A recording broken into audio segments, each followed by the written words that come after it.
지금부터 아팅쌤의 썰렁한 교리를 시작하도록 하겠습니다. 구리뱀 사건과 가나안 주변 점령에 대해서 알아보도록 하겠습니다. 구리뱀 사건은 예수님의 십자가 사건의 예표라고 볼 수 있겠습니다. 광야에서 구리뱀이 높이 들려서 구리뱀을 바라본 사람은 불뱀에 물렸어도 죽지 않았듯이 십자가에 못 박혀 돌아가신 예수님을 믿고 바라는 사람들은 구원을 받게 되는 것입니다.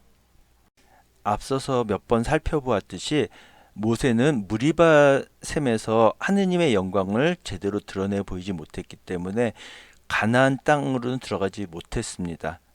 하지만 모세가 살아있을 동안에는 모세가 가나안 땅에 들어가지 못했지만 가나안 근처의 몇몇 땅은 정복했습니다. 오늘은 그 얘기를 해보려고 합니다. 네겝에 사는 아랏 임금이 이스라엘 백성 몇몇을 포로로 잡아가는 일이 발생하게 됩니다. 이에 이스라엘은 하느님께 저들, 즉 아랏 임금과 그 일파들을 넘겨주시면 그들을 완전 봉헌물로 바치겠다라고 하느님께 약속하게 됩니다. 이에 하느님께서는 아랏 임금을 이스라엘 백성의 손에 넘겨주셨고 이스라엘 백성들은 그들과 그들의 성읍을 완전 봉헌물로 봉헌하게 됩니다. 그래서 그곳을 호르마라고 부르게 되었습니다.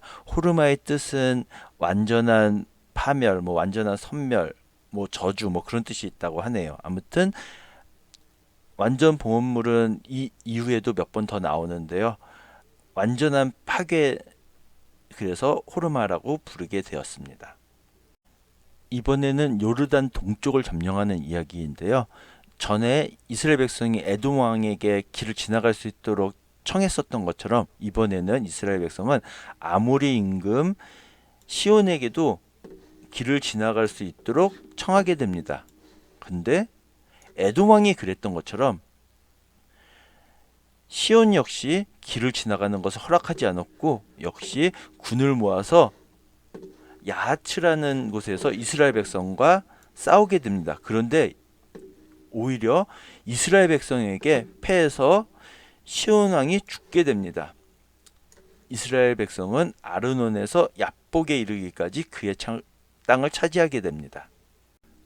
전에 살펴봤던 것처럼 에돔 왕이 그 길을 지나가는 것을 허락하지 않았기 때문에 에돔 땅을 돌아서 가게 되었고요. 이스라엘 백성들은 하느님과 모세를 불평하게 됩니다. 그러자 하느님께서는 이스라엘 백성에게 불뱀을 보내셨습니다.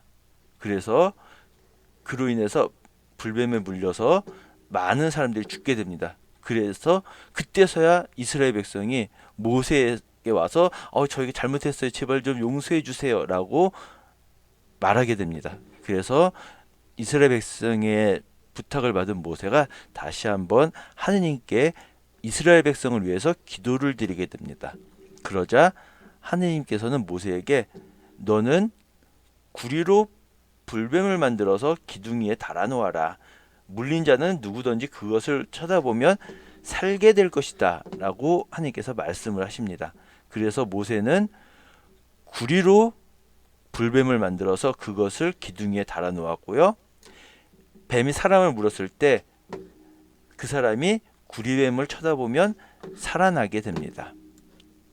이것은 예수님을 상징한다고 볼 수 있겠죠.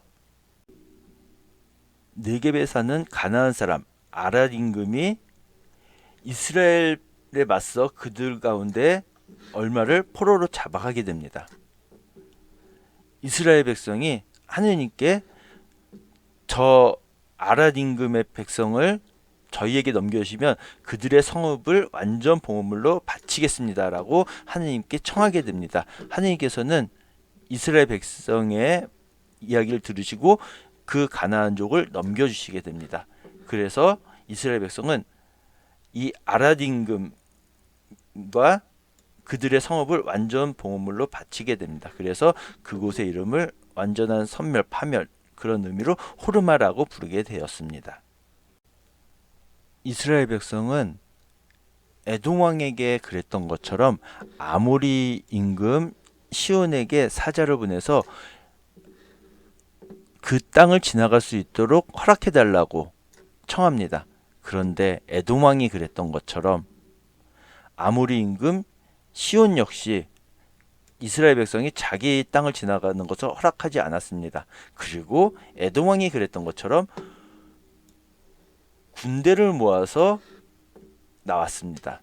그리고 야하츠라는 곳에서 싸웠는데 오히려 이스라엘이 시온을 쳐 죽이고 아르논에서 야복까지 그 영토를 차지하게 됩니다.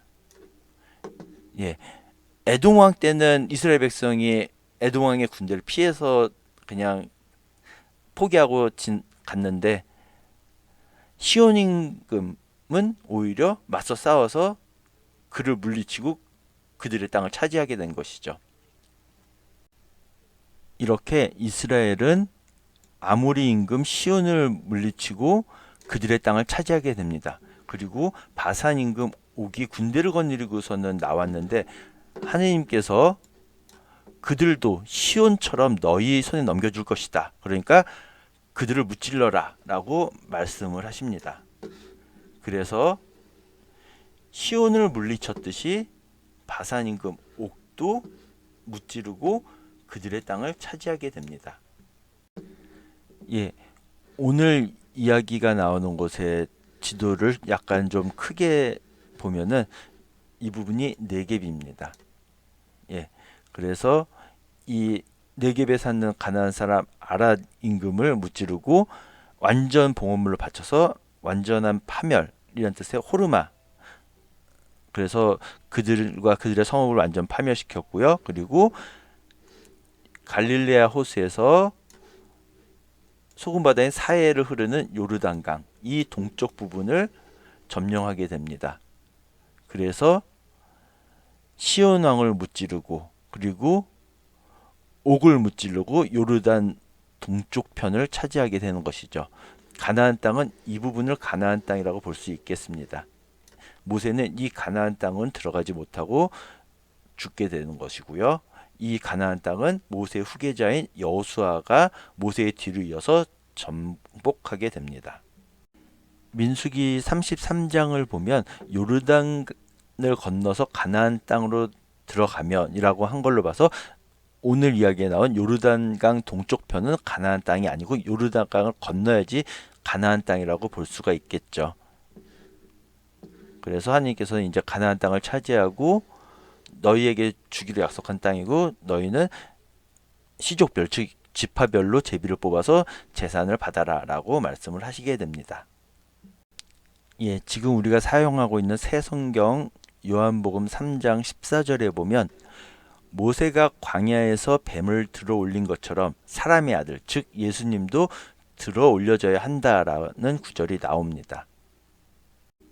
예, 그리고 새 번역 성경을 사용하기 전에 사용했었던 공동 번역 성경 요한복음 3장에서는 똑같은 구절이지만 구리뱀이 광야에서 모세의 손에 높이 들렸던 것처럼 사람의 아들도 높이 들려야 한다라고 나와 있습니다.